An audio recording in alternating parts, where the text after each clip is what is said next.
Welcome to my latest experiment. This is a big one, the one I've been waiting for all my life. Well, it's a DeLorean, Bear right? with me, Mario.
The success of Back to the Future spawned a multimedia franchise that extended far beyond the original 1985 film, including sequels, television adaptations, stage productions, video games, and an array of merchandise.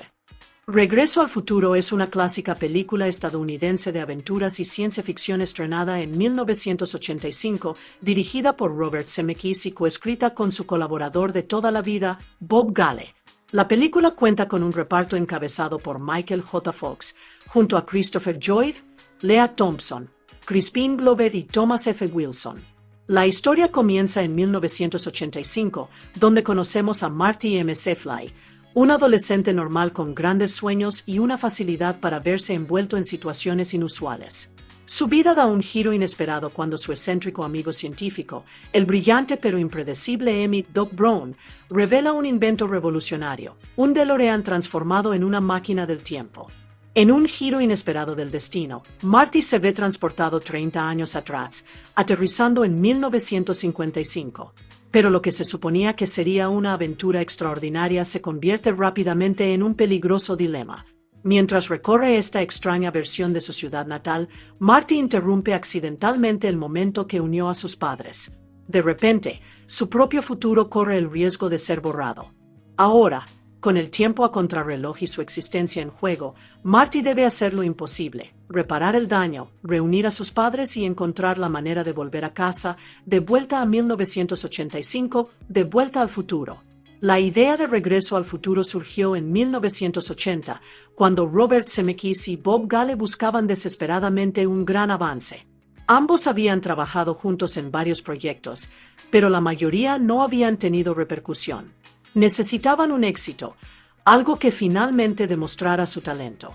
A Gale se le ocurrió la idea de la historia cuando se topó con el viejo anuario del instituto de su padre. Empezó a preguntarse, si hubiera sido adolescente al mismo tiempo que su padre, ¿habrían sido amigos? Esa simple pero poderosa pregunta se convirtió en la base de la aventura del viaje en el tiempo. Pero convertir esa idea en realidad no fue nada fácil. Durante los años siguientes, presentaron el guión por todas partes, solo para ser rechazado una y otra vez, más de 40 veces. Los estudios consideraban que la historia era demasiado limpia, demasiado sana, especialmente en una época en la que las comedias subidas de tono dominaban la taquilla. Nadie creía que una comedia de ciencia ficción conmovedora sobre un niño que viaja al pasado para reencontrarse con sus padres pudiera funcionar. Todo cambió después de que Zemeckis dirigiera Tras la Esmeralda tras la Piedra en 1984, que se convirtió en un éxito inesperado. Con su nombre cobrando peso en Hollywood, Universal Pictures finalmente aceptó hacerse cargo de Regreso al Futuro. Desde el principio, Michael J. Fox fue la elección ideal para interpretar a Marty McFly. Pero en ese momento, estaba ocupado con su exitosa serie de televisión Lazos de Familia, y su agenda se lo impedía. Así que el papel recayó en Eric Stoltz. La producción comenzó en noviembre de 1984 con Stoltz como Marty, pero casi de inmediato, Zemeckis sintió que algo no encajaba. Stoltz era un actor talentoso, pero su tono era demasiado serio, demasiado pesado, y la película necesitaba una energía más ligera y lúdica. Fue una decisión difícil, pero Zemeckis finalmente canceló la producción.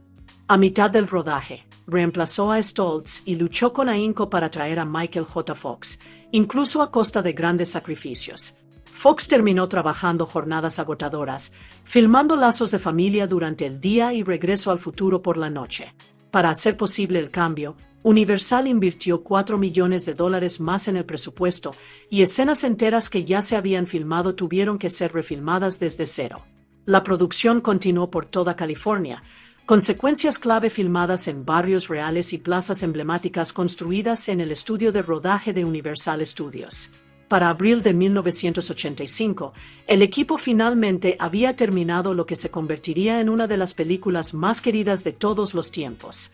Cuando Regreso al Futuro se estrenó en las primeras proyecciones de prueba, la respuesta fue abrumadora. El público la apreció tanto que Universal tomó una decisión audaz. En lugar de estrenarla más tarde en el verano, como estaba previsto, adelantó la fecha al 3 de julio de 1985. Esto significaba que la película tendría la ventaja de proyectarse en pleno verano, cuando las salas estaban abarrotadas y la emoción estaba en su apogeo. La decisión fue excelente para el negocio, pero tuvo un precio. La postproducción se vio repentinamente sumida en una frenética carrera. Los equipos de efectos visuales trabajaron sin descanso, contrarreloj, y al final, algunas tomas tuvieron que quedar sin terminar. Aún así, nada de eso importó una vez que la película llegó a los cines. Regreso al futuro se convirtió en un fenómeno instantáneo. La crítica elogió su ingeniosa narrativa, su mezcla de humor y sentimiento, y las inolvidables actuaciones de Michael J. Fox, Christopher Lloyd, Lea Thompson y Crispin Glover. El público no se cansó, y la película recaudó más de $381 millones en todo el mundo, convirtiéndose en la película más taquillera de 1985. La aclamación no se limitó a la taquilla. La película acumuló nominaciones y se llevó algunos de los galardones más importantes: un premio de la Academia, 3 premios Saturn e incluso el prestigioso premio Hugo. Y no olvidemos la música. Huey Lewis and the News logró un éxito rotundo con The Power of Love, el tema musical que se volvió inseparable de la aventura de Marty McFly. Ya no era solo una película. Regreso al futuro fue un evento cultural, el tipo de película que definió a una generación y se consolidó en la historia de la cultura pop. Cuando Regreso al futuro se probó por primera vez con el público, la reacción fue electrizante. La gente rió, aplaudió y conectó tan fuertemente con la historia que Universal supo que tenían algo especial entre manos. El estudio tomó una decisión audaz. En lugar de mantener la fecha de estreno original, la adelantó al 3 de julio de 1985. De esa manera, la película dominaría las salas durante la época de mayor afluencia del año, justo en plena temporada de cine de verano. Pero la decisión implicó un gran desafío. La postproducción tuvo que ser apresurada. Editores, diseñadores de sonido y equipos de efectos especiales trabajaron con plazos de entrega ajustados, y al final, algunos efectos visuales no quedaron del todo pulidos. Sin embargo, cuando la luz se apagó y el público finalmente la vio, nada de eso importó. La película se convirtió en un fenómeno cultural. Regreso al futuro no solo triunfó, sino que se convirtió en la película más taquillera de 1985, recaudando más de $381 millones en todo el mundo.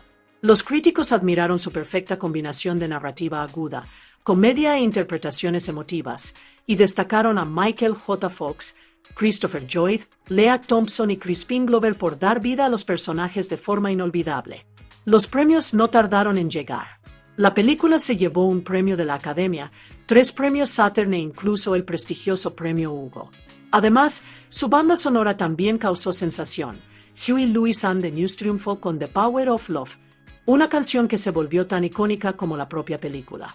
Al final de ese verano, lo tenía claro, Regreso al futuro no fue solo un éxito. Fue un hito en la cultura pop, una película que perduraría durante generaciones. La historia de Regreso al futuro comienza en 1985 en el pequeño pueblo de Hill Valley, California. Allí conocemos a Marty McFly, un adolescente común y corriente con grandes sueños, pasión por la música y la energía inagotable de quien anhela más en la vida. Pero en casa, las cosas distan mucho de ser perfectas. Marty vive con su familia, que parece atrapada en un círculo vicioso de decepciones. Su madre, Lorraine, ha caído en el alcoholismo y la depresión, una sombra de la niña vibrante que una vez fue. Sus hermanos mayores también han perdido el rumbo, con dificultades tanto profesionales como sociales. Y luego está George, el padre de Marty, un hombre dócil y nervioso que se pasa el día siendo manipulado, especialmente por su autoritario supervisor, Biff Tannen. Para Marty, todo esto es difícil de ver. Se siente atrapado por la idea de que el fracaso podría ser hereditario, de que tal vez, por mucho que lo intente, esté destinado a ser como ellos. Ese miedo se intensifica después de que su banda audiciona para un concurso musical y es rechazada sin pensarlo 2 veces. Frustrado e inseguro sobre su futuro, Marty recurre a la persona que mejor lo comprende, su novia, Jennifer Parker.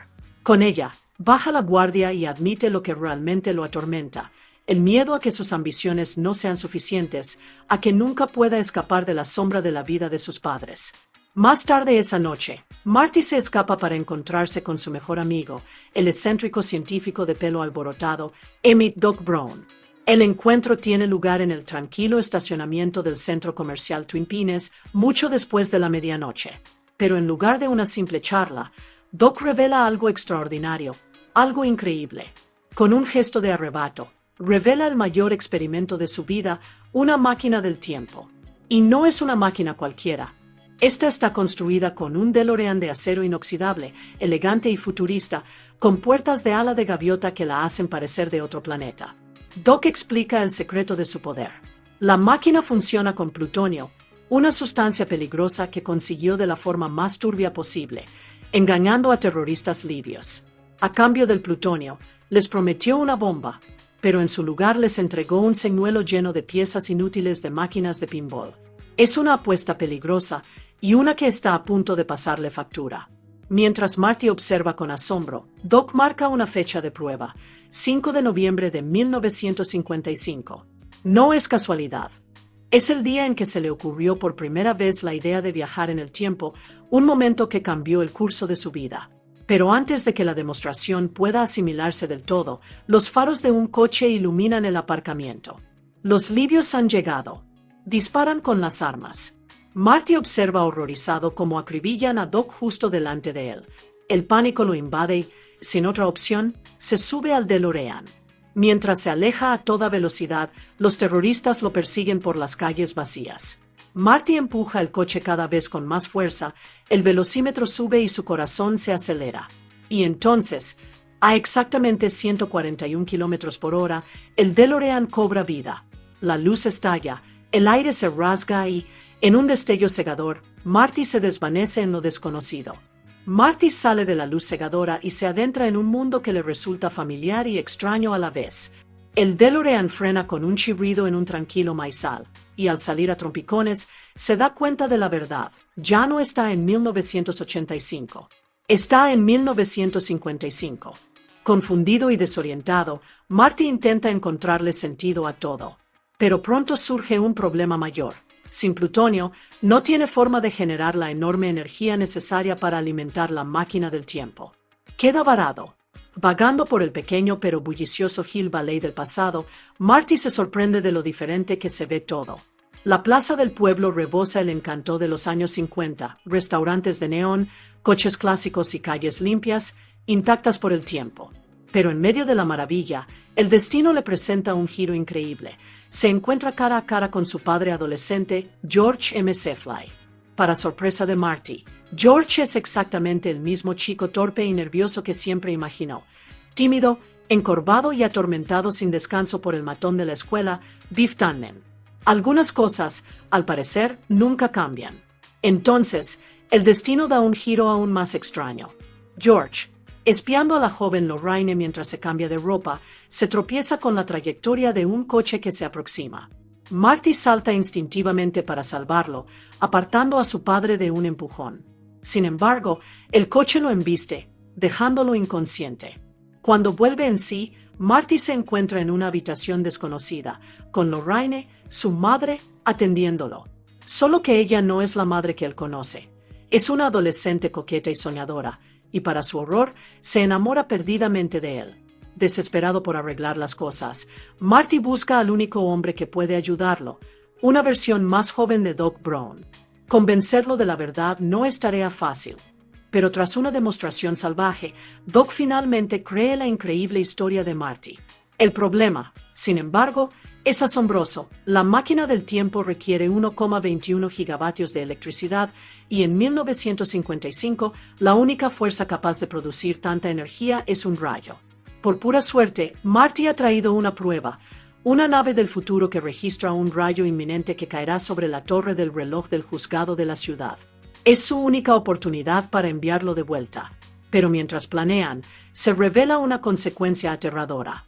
Marty nota que en la foto familiar que trajo consigo, sus hermanos comienzan a desvanecerse. Doc se da cuenta de la terrible verdad. Las hazañas de Marty han trastocado la historia. Se suponía que Lorraine conocería a George y se enamoraría de él después de ese accidente de coche. En cambio, se está enamorando de Marty. Ahora, el tiempo avanza. A menos que Marty logre reconciliar a sus padres, no se quedará atrapado en 1955. Dejará de existir para siempre. A medida que aumenta la tensión, Marty idea un plan desesperado. Lorraine, todavía enamorada de él, lo ha invitado al baile del colegio. Marty decide convertir la situación en una oportunidad. Fingirá insinuaciones inapropiadas en el coche. Entonces George, que llega justo a tiempo, intervendrá y la salvará. El momento le dará a George el coraje que siempre le ha faltado y finalmente encenderá el romance entre sus padres que la historia exige. Pero la noche del baile, todo se descontrola. En lugar de que George aparezca primero, llegan Biff y su pandilla. Sacan a Marty del coche a rastras y lo encierran en el maletero del vehículo de la banda, dejándolo indefenso. Con Marty atrapado, Biff aprovecha la oportunidad. Acorrala a Lorraine y comienza a imponerse sobre ella, con su crueldad y arrogancia desbordándose. En ese preciso instante, George aparece, esperando enfrentarse a Marty. En cambio, encuentra a Biff, que se alza imponente sobre Lorraine. Por un instante, George queda paralizado por el miedo, el mismo niño tímido de siempre. Pero cuando ve a Lorraine forcejear, cuando ve su dolor, algo en su interior cambia. Armando todo su coraje, George aprieta el puño y lanza un único y atronador puñetazo. El golpe envía a Biff al suelo, inconsciente. Por primera vez en su vida, George se ha defendido y, al hacerlo, se gana el corazón de Lorraine. Ella lo mira con renovada admiración y juntos entran al baile. Mientras la tormenta se aproxima a su apogeo, Doc hace un descubrimiento escalofriante. Marty le ha dejado una carta de 1985 advirtiéndole que en el futuro será asesinado a tiros por terroristas. Pero en lugar de gratitud, Doc reacciona con alarma. Rompe la carta en pedazos, insistiendo en que nadie debería conocer su propio futuro.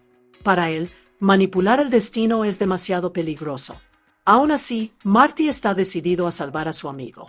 Silenciosamente, recalibra el DeLorean, programándolo para que regrese a 1985 10 minutos antes de su partida original, justo el tiempo suficiente para advertir a Doc. La tormenta ruge, el reloj de la torre marca la hora y el plan se pone en marcha. Justo en el instante en que el rayo cae sobre el juzgado, la oleada de energía se dispara a través de los cables, hacia el condensador de flujo, y lanza a Marty de vuelta a su propio tiempo. Pero el destino le juega una última mala pasada. El DeLorean se detiene en la carretera, obligando a Marty a correr desesperadamente hacia el centro comercial Twin Peaks. Para cuando llega, ya está sucediendo. Observa con horror cómo la camioneta de los terroristas entra en el aparcamiento con un chirrido, cómo suenan los disparos y cómo Doc se desploma en el pavimento, igual que antes. Marty corre hacia él, devastado, creyendo que ha fracasado. Entonces, con un jadeo, Doc se incorpora. Se abre el abrigo para revelar un chaleco antibalas atado al pecho. Contra sus propias reglas, había reconstruido en secreto la carta de Marty y había decidido salvarse. Por una vez, Doc se había dejado guiar por el futuro. Aliviados, ambos comparten un momento de triunfo. Doc lleva a Marty a casa sano y salvo, no sin antes volver a subir al DeLorean y despegar, esta vez hacia el año 2015. A la mañana siguiente, Marty despierta en un mundo transformado. Su padre, antes débil, ahora es seguro de sí mismo, carismático y un exitoso autor de ciencia ficción. Su madre es vibrante y llena de vida, sus hermanos prosperan, y Biff Tannen, el abusón que una vez atormentó a George, ahora se reduce a un humilde aparcacoches, puliendo nerviosamente el coche de George. Justo cuando Marty empieza a disfrutar de esta nueva realidad, Jennifer reaparece a su lado, lista para retomar la historia donde la dejaron. Pero antes de que puedan acomodarse, el rugido del DeLorean llena la entrada. Doc estalla, frenético y urgente, insistiendo en que no hay tiempo para explicaciones. Algo terrible les espera a sus hijos en el futuro. Las puertas de ala de gaviota se cierran de golpe, el coche se eleva por los aires y, con un destello de fuego sobre el pavimento, Marty, Jennifer y Doc se desvanecen en lo desconocido, dejando una aventura atrás y otra a punto de comenzar. La esencia de Regreso al Futuro reside en sus inolvidables personajes, encarnados por un reparto estelar. Michael J. Fox interpreta a Marty M. Sefly, el entusiasta estudiante de preparatoria con pasión por la música y un don para encontrarse en situaciones extraordinarias. Junto a él, Christopher Lloyd interpreta a Emmett Doc Brown, el científico increíblemente excéntrico cuyos experimentos con viajes en el tiempo dan inicio a toda la aventura. La energía desbordante y el genio impredecible de Doc lo convierten en el compañero perfecto para la valentía juvenil de Marty. Lea Thompson interpreta a Lorraine Baines McFly, la adolescente de 1955 que, sin saberlo de joven, se convertirá en la infeliz y alcohólica madre de Marty en 1985. Thompson captura tanto la inocencia de la juventud como los indicios de la mujer en la que Lorraine está destinada a convertirse. Crispin Glover interpreta a George McFly, el tímido y empollón estudiante de preparatoria que, de adulto, se convierte en el sumiso y tímido padre de Marty. A través de George, la película explora el camino de la inseguridad a la valentía, una transformación fundamental para la misión de Marty en el pasado. Finalmente, Thomas F. Wilson asume el papel de Biff Tannen, el abusador implacable de 1955 que lleva su agresividad a la edad adulta como el autoritario jefe de George. La actuación de Wilson encarna a la perfección el tipo de amenaza cómica que mantiene la historia emocionante y a Marty constantemente en vilo. Juntos, este elenco aporta energía, humor y sentimiento a una historia sobre el tiempo, el destino y el impacto de la valentía de una persona en la vida de quienes la rodean. En 1985, la película presenta un reparto secundario que añade profundidad y encanto al mundo de Marty. Claudia Wells interpreta a Jennifer Parker, la cariñosa y comprensiva novia de Marty, quien se convierte en su confidente y ancla emocional. Mark M. Seclure y Wendy Hoesperber interpretan a los hermanos mayores de Marty, Dave y Linda McFly, completando la dinámica familiar y resaltando lo que está en juego en la aventura de Marty en el tiempo.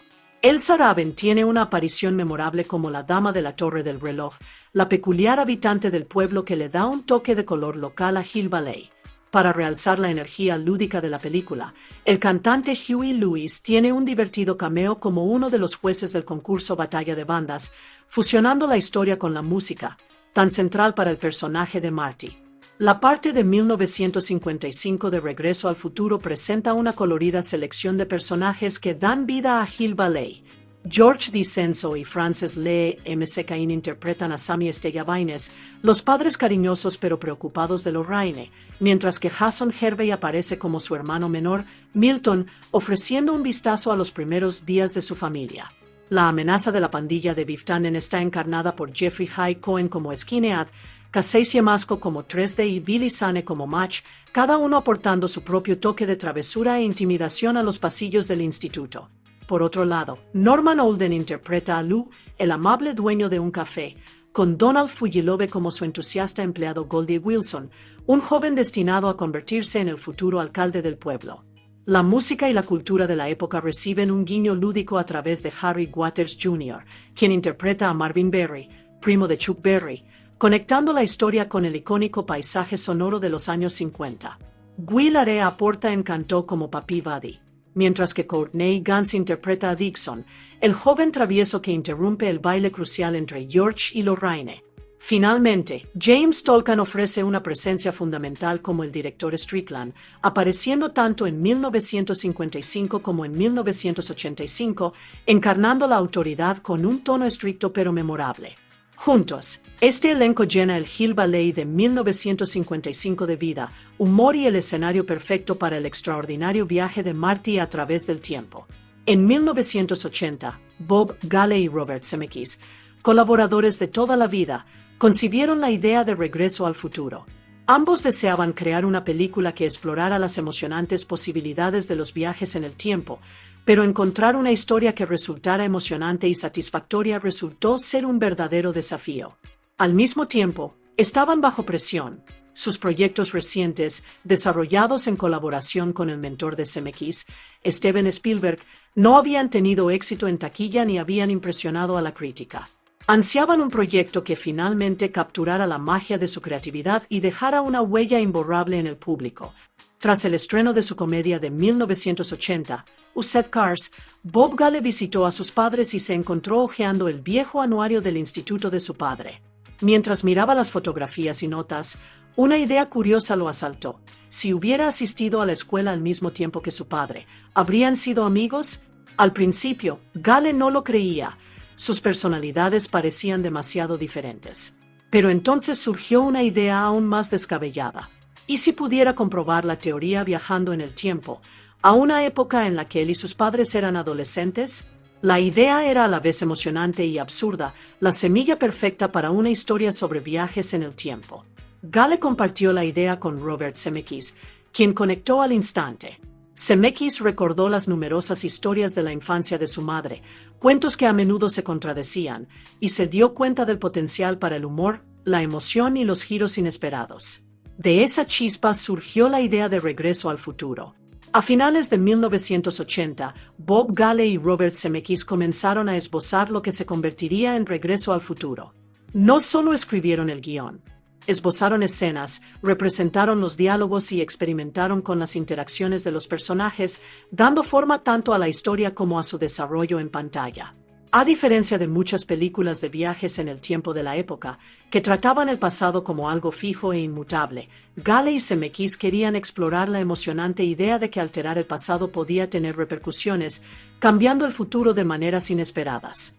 En su primer borrador, una versión pirata del profesor Brown construye una máquina del tiempo que envía a su joven amigo Marty de vuelta a la década de 1950, donde interrumpe inadvertidamente el momento crucial del primer encuentro entre sus padres. La premisa era a la vez cómica y llena de suspenso, mezclando emoción y aventuras de ciencia ficción. En septiembre de 1980, la pareja presentó su idea al presidente de Columbia Pictures, Frank Price, quien había disfrutado de su trabajo anterior en Used Cars y estaba deseando colaborar con ellos. Gale recordó haber tenido que frenar con cuidado el entusiasmo desbordante de Zemeckis durante la presentación antes de que Price tuviera tiempo de reconsiderarlo. El 21 de febrero de 1981, Gale y Zemeckis completaron su primer borrador completo para Price. Si bien la historia prometía mucho, Price creía que aún necesitaba un refinamiento significativo antes de poder avanzar. Sin embargo, incluso en estas primeras etapas, la chispa de lo que se convertiría en una de las películas más queridas de la década de 1980 estaba claramente viva. En los primeros borradores de Regreso al Futuro, muchas ideas diferían bastante de lo que el público cinematográfico vería con el tiempo. Las acciones de Marty en 1955 se concibieron originalmente para tener efectos mucho más dramáticos en el futuro. 1985 pretendía ser mucho más futurista y avanzado. Sin embargo, todos los lectores del guión se opusieron a la idea, considerándola demasiado inverosímil. Otros elementos fueron igualmente sorprendentes. George M. Fly, inspirado por su legendario puñetazo de nocaut a Biff, fue escrito originalmente para convertirse en boxeador profesional, un marcado contraste con el personaje apacible que el público conocería más tarde. La máquina del tiempo en sí no era todavía el elegante DeLorean, sino un artefacto estacionario que debía desplazarse en la parte trasera de un camión. Incluso la fuente de energía de la máquina fue objeto de experimentación. Inspirándose en el peculiar documental de Atomic Café, Gale y Zemeckis imaginaron que la máquina sería alimentada por Marty, quien la conduciría directamente hacia una explosión nuclear.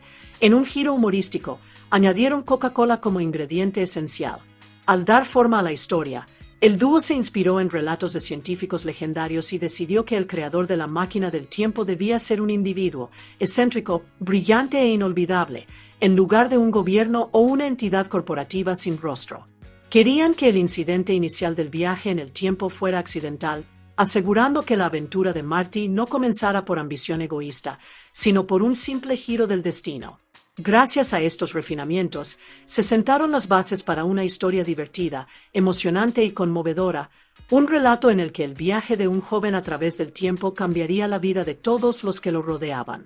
Gale y Zemeckis encontraron gran parte del humor en Regreso al Futuro explorando los contrastes culturales entre 1955 y 1985.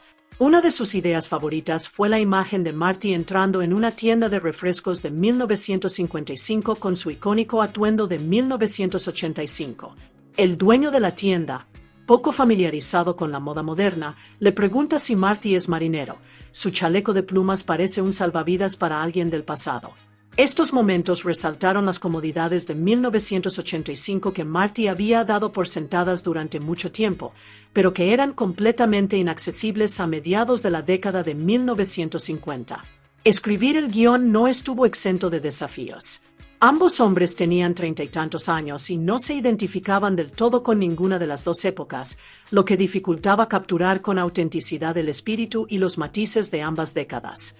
Se inspiraron en una amplia gama de fuentes: el encanto típicamente estadounidense y los personajes exagerados de las películas de Frank Capra, los giros que invitan a la reflexión de la dimensión desconocida, películas clásicas de ciencia ficción y novelas de autores como Robert Silverberg y Robert Heinlein. Uno de los elementos más complicados fue manejar la incómoda tensión romántica entre la Lorraine de 1955 y su futuro hijo, Marty. Gale y Zemeckis llevaron el concepto al límite para mantener al público en vilo. Decidieron que tenía que ser la propia Lorraine quien terminara la relación, pronunciando la ahora famosa frase de que besar a Marty se siente como besar a su hermano.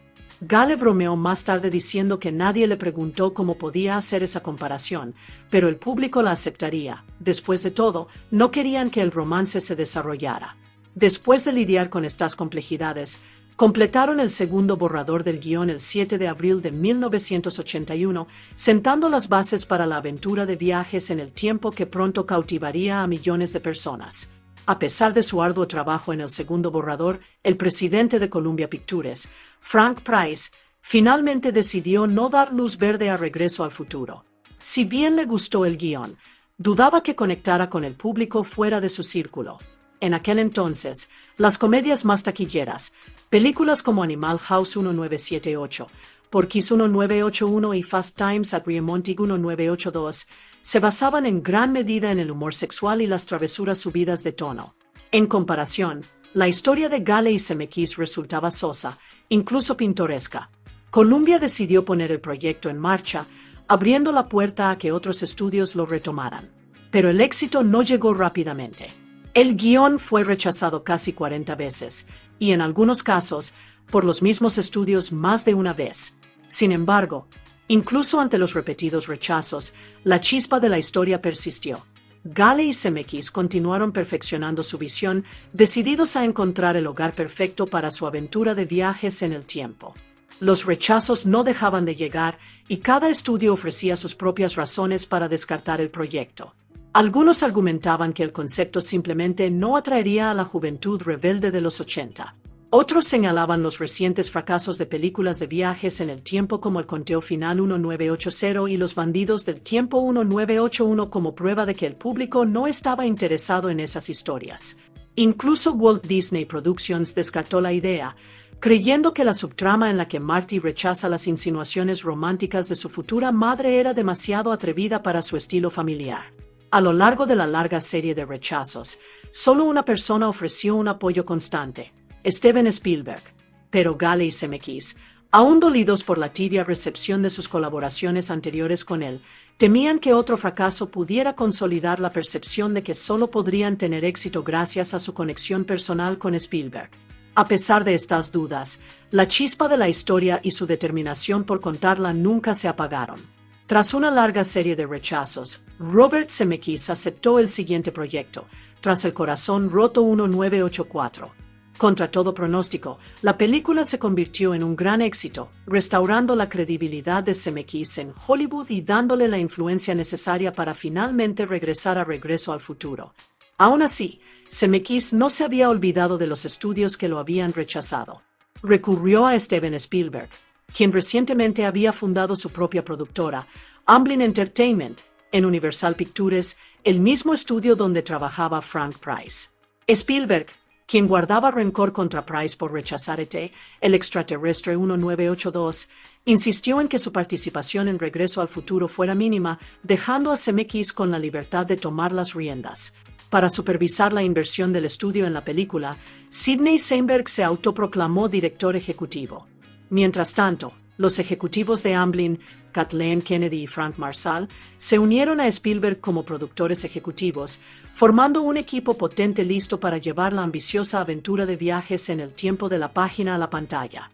Incluso después de que Zemeckis y Spielberg estuvieran listos para seguir adelante, había un último obstáculo: los derechos de Regreso al Futuro aún pertenecían a Columbia Pictures.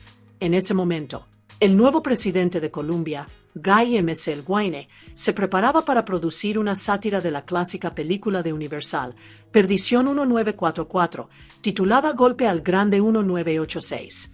Debido a su gran parecido con la película negra original, Columbia corría el riesgo de violar los derechos de autor de Universal si la producción seguía adelante.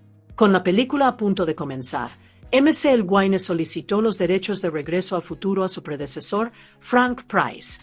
En un intercambio fortuito, Price aceptó, cediendo a cambio los derechos del proyecto de Gale y Zemeckis. Por fin, el camino estaba despejado para que la aventura de viajes en el tiempo finalmente llegara a la gran pantalla. Incluso después de conseguir los derechos y formar un equipo de producción, los cineastas seguían enfrentándose a la interferencia del estudio. Sidney Sheinberg, quien supervisaba la inversión de Universal, sugirió varios cambios, incluyendo cambiar el nombre de la película a Spaceman from Pluto, convencido de que Regreso al Futuro no conectaría con el público. Gale y Zemeckis se encontraron en una situación delicada, sin saber cómo rechazar las ideas de Sheinberg sin provocar su ira. Fue Steven Spielberg quien intervino con sutil brillantez. Le envió a Sheinberg un memorando irónico. «Hola Sid, gracias por tu memorando tan gracioso. Todos nos reímos mucho. Sigue así».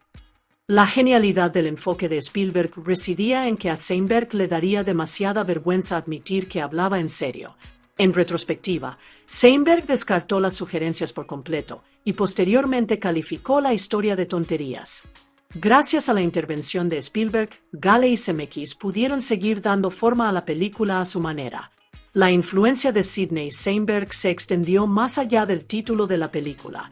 Sugirió cambiar el nombre de la madre de Marty, de Mega Lorraine, un guiño personal a su propia esposa, Lorraine Gary. También propuso renombrar al profesor Brown simplemente como Doc Brown, creyendo que un nombre más corto resultaría más accesible y memorable para el público. Para julio de 1984, Gale y Zemeckis completaron el tercer borrador del guión. Los años de desarrollo les habían dado amplia oportunidad para refinar la historia, agudizando el humor y actualizando chistes que habían quedado anticuados desde el primer borrador en 1980. Sin embargo, algunas referencias seguían siendo oportunas, como la ocurrencia sobre el exactor Ronald Reagan convirtiéndose en presidente de los Estados Unidos, una frase que mantuvo su fuerza incluso después de su reelección en 1984. Gracias a este meticuloso proceso, el guión evolucionó hacia una historia más concisa, divertida y accesible, lista para entrar en producción y dar vida a la aventura de Marty McFly a través del tiempo. Desde el principio, Michael J. Fox fue la primera opción de los cineastas para interpretar a Marty McFly. Gale y Zemeckis creían que la ingeniosa capacidad cómica de Fox como el ambicioso e ingenioso Alex P. Keaton en la comedia de la NBC Lazos de Familia, 1982 a 1989, podía adaptarse perfectamente para capturar el encanto peculiar y la enérgica torpeza de Marty. El propio Spielberg contactó con el productor de Lazos de Familia, Gary David Goldberg, para solicitarle a Fox que leyera el guión. Sin embargo, la preocupación por la disponibilidad de Fox y la posible interrupción de la comedia, especialmente con su coprotagonista Meredith Baxter de baja por maternidad, llevó a Goldberg a retener el guión, dejando a Fox sin saber de la oportunidad. Mientras tanto, se consideró a muchos otros jóvenes actores para el papel. Nombres como John Cusack, C. Thomas Howell, Johnny Depp, Ralph Macchio, Charlie Sheen, John Kraie, Ben Stille, Peter DeLuise, Billy Zane, George Newbern, Robert Downey Jr., Christopher Collet, Matthew Modine e incluso el cantante Cody Hart, quien declinó audicionar, estaban en la contienda. Sin embargo, a pesar de la larga lista de contendientes, Gale y Zemeckis tenían claro que Michael J. Fox era el alma de Marty McFly. En un momento dado, C. Thomas Howell fue considerado el favorito para el papel de Marty McFly.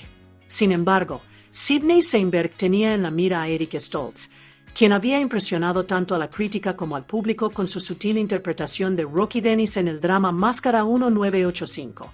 Con la fecha de rodaje acercándose rápidamente, Zemeckis decidió seguir adelante con Stoltz, confiando en que podría aportar profundidad y encanto al personaje.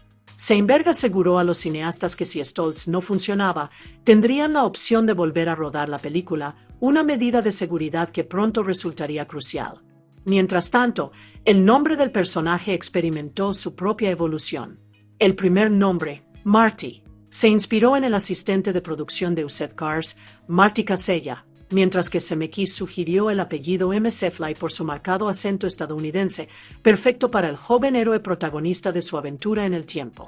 La búsqueda de Doc Brown fue tan meticulosa como la de Marty. Lea Thompson captó la atención de los cineastas mientras investigaban el trabajo de Eric Stoltz en la comedia dramática de Wildlife 1984, lo que finalmente le valió el papel de Lorraine. Crispin Glover aportó mucho de sí mismo al papel de George McFly, dotando al personaje de sus propios gestos idiosincrásicos. Gale describió la actuación de Glover como una locura, y Zemeckis a menudo lo presionaba para que moderara ciertas decisiones al interpretar al George de 1985, ya mayor. En un momento dado, Glover perdió la voz durante el rodaje y posteriormente tuvo que doblar algunos de sus diálogos, lo que añadió un nuevo desafío a su intensa actuación. La elección de Biff Tannen implicó una búsqueda igualmente amplia. Entre los actores considerados se encontraban Peter DeLuise, Billy Zane, Tim Robbins y J.J. Cohen. Cohen finalmente se consideró insuficientemente intimidante para el papel de Stoltz, y el papel recayó en Thomas F. Wilson, quien marcó su debut en el largometraje. Zane y Cohen fueron elegidos para interpretar a los secuaces de Biff, Much y Skinhead, respectivamente. Curiosamente, el apellido de Tannen se inspiró en el ejecutivo de Universal Studios, Ned Tannen, cuyas difíciles interacciones con Gale y Zemeckis dejaron una huella imborrable. Mediante una cuidadosa selección de actores y actores, los realizadores reunieron un elenco dinámico, dando vida a las distintivas personalidades que definirían Hill Valley a lo largo de 2 décadas. Melora Hardin fue elegida originalmente para interpretar a Jennifer Parker con un contrato de 2 películas. Sin embargo, tras la sustitución de Eric Stoltz por Michael J. Fox, el equipo expresó su preocupación por la altura de Hardin. Una encuesta entre las mujeres del equipo concluyó, por abrumadora mayoría, que Marty no debía parecer más bajo que su novia.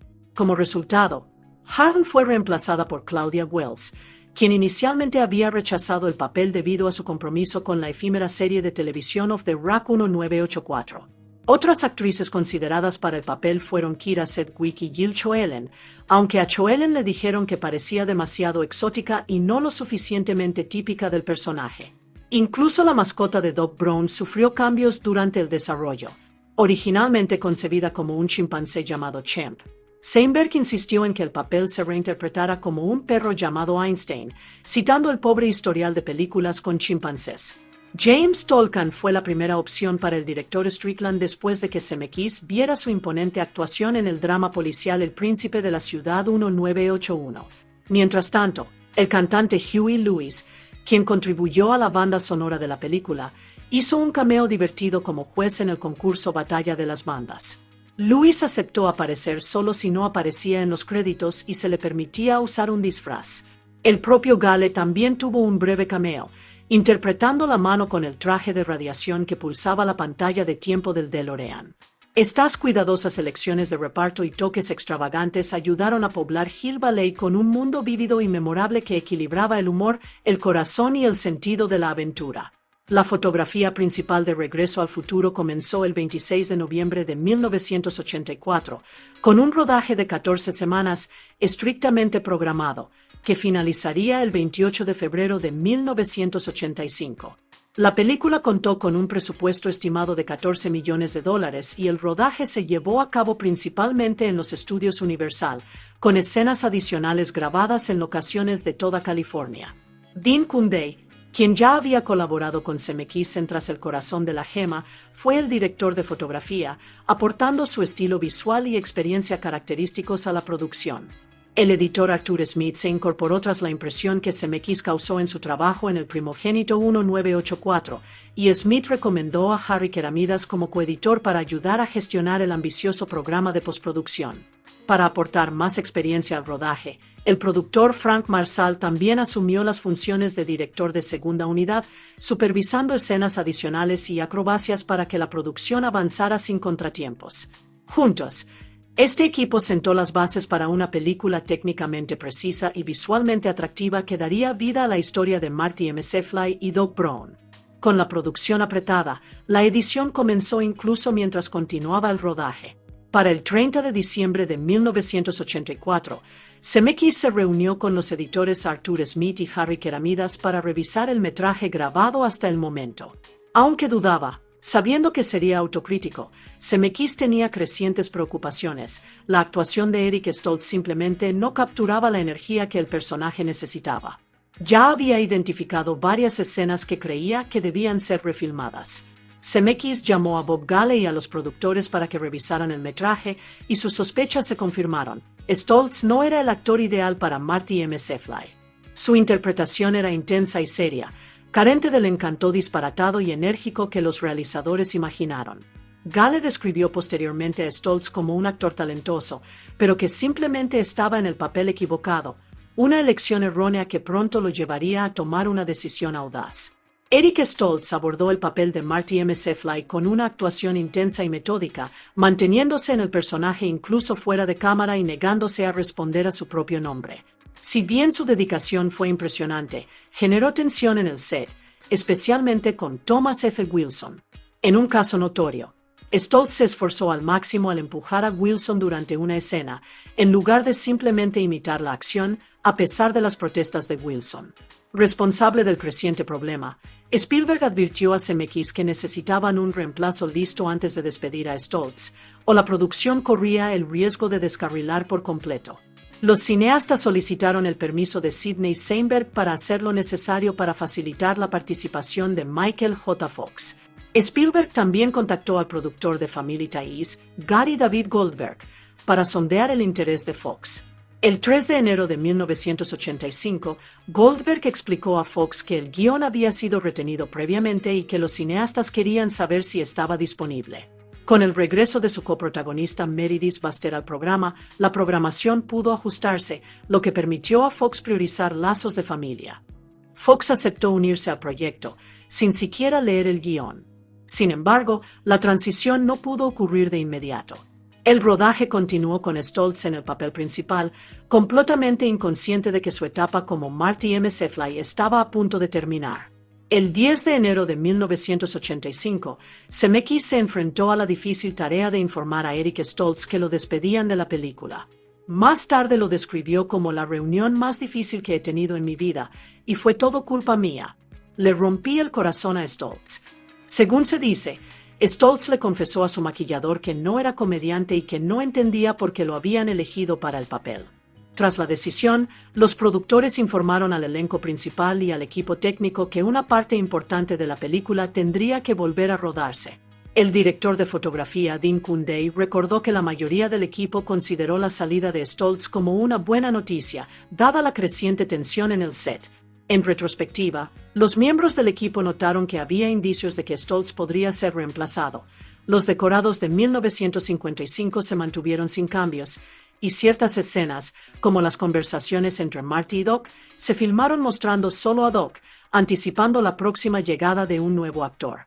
Para cuando Eric Stoltz fue despedido, ya había filmado numerosas escenas cruciales, incluyendo el primer viaje de Marty a 1955 en el DeLorean, la avería del coche al intentar regresar a 1985 y su escena final, que retrata la llegada de Marty al presente.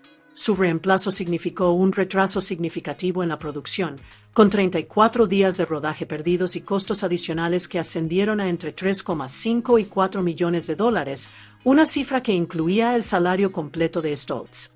El equipo de marketing de Universal Pictures se encargó de inmediato de gestionar las consecuencias, trabajando para evitar que la publicidad negativa eclipsara la película debido al reemplazo de alto perfil de su actor principal. A pesar de estos desafíos, los cineastas siguieron adelante, decididos a hacer realidad su visión. Michael J. Fox pisó el set de Regreso al Futuro por primera vez el 15 de enero de 1985. Para equilibrar su compromiso con Lazos de Familia, filmaba la comedia durante el día antes de correr al set de rodaje, a menudo regresando a casa de madrugada. Los fines de semana, la agenda se volvía aún más agotadora, ya que Lazos de Familia se filmaba con público en directo, lo que dejaba a Fox con poco tiempo para descansar. El ritmo extenuante era tan intenso que los conductores de los camioneros encargados de llevar a Fox a casa a menudo tenían que llevarlo a la cama después de largas jornadas. Esta agotadora rutina continuó durante meses, y solo se alivió en abril, cuando Lazos de Familia terminó la producción, lo que permitió a Fox concentrarse por completo en dar vida a Marty McFly. Bob Gale señaló que la juventud de Michael J. Fox le dio la resistencia necesaria para soportar largas jornadas con apenas dormir. El propio Fox describió la agenda como agotadora, pero consideraba que valía la pena cada momento. En el set, se mantenía vibrante y enérgico durante las escenas, aunque fuera de cámara a menudo le costaba mantenerse despierto. Su cansancio a veces lo llevaba a improvisar espontáneamente, improvisando diálogos cuando olvidaba el guión. En una divertida ocasión, Fox buscó una videocámara en el set de Lazos Familiares, solo para descubrir que en realidad era un accesorio de Regreso al Futuro. Además de actuar, Fox tuvo que dominar varias habilidades físicas para el papel. Aprendió a imitar convincentemente la guitarra y practicó coreografías de skateboarding bajo la tutela de los profesionales Per Welinder y Bob Smeltzer. A pesar del agotador horario, la dedicación y adaptabilidad de Fox ayudaron a dar vida a Marty McFly con encanto, humor y autenticidad. Para adaptarse al exigente horario de Michael J. Fox y ayudar a controlar los costos de producción, algunas escenas con Marty se filmaron sin él en el set, lo que le permitió grabar sus partes por separado. Estas nuevas tomas ofrecieron a los cineastas una valiosa oportunidad para detectar problemas e introducir nuevas ideas creativas. Por ejemplo, una escena inicial original en la que Marty activa una alarma de incendios para escapar de la detención se sustituyó por un golpeteo de sartén sobre los relojes del laboratorio del Doc Brown, lo que evitó la necesidad de construir un aula adicional. La diferencia de altura entre Stoltz y Fox también requirió ajustes. En una escena, Fox tuvo que enseñar a George a dar un puñetazo, pero no pudo alcanzar la utilería como Stoltz, lo que provocó modificaciones en la coreografía. Según Gale, la llegada de Fox mejoró significativamente el ambiente en el set. Lea Thompson comentó la diferencia anecdóticamente. Mientras que Stoltz solía almorzar solo en su caravana, Fox se unió con gusto al elenco y al equipo, fomentando la camaradería y animando a toda la producción. Volver al Futuro dio vida a Hill Valley utilizando una combinación de sets de estudio y localizaciones reales por todo Los Ángeles. La icónica Torre del Reloj y la Plaza del Pueblo se construyeron en el plató de Universal Studios en Universal City, California. Para las tomas aéreas, Christopher Lloyd actuó sobre una recreación de la Torre del Reloj, mientras que las escenas filmadas desde arriba lo situaron en la estructura real de la torre, creando la ilusión de una altura vertiginosa.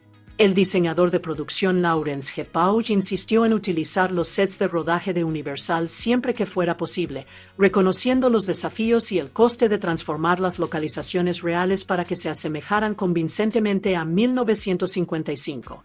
La escuela secundaria Whittier, en la ciudad de Whittier, sustituyó a la escuela secundaria Hill Valley, mientras que la casa de Marty y las fincas circundantes de León se filmaron en Arleta, Los Ángeles.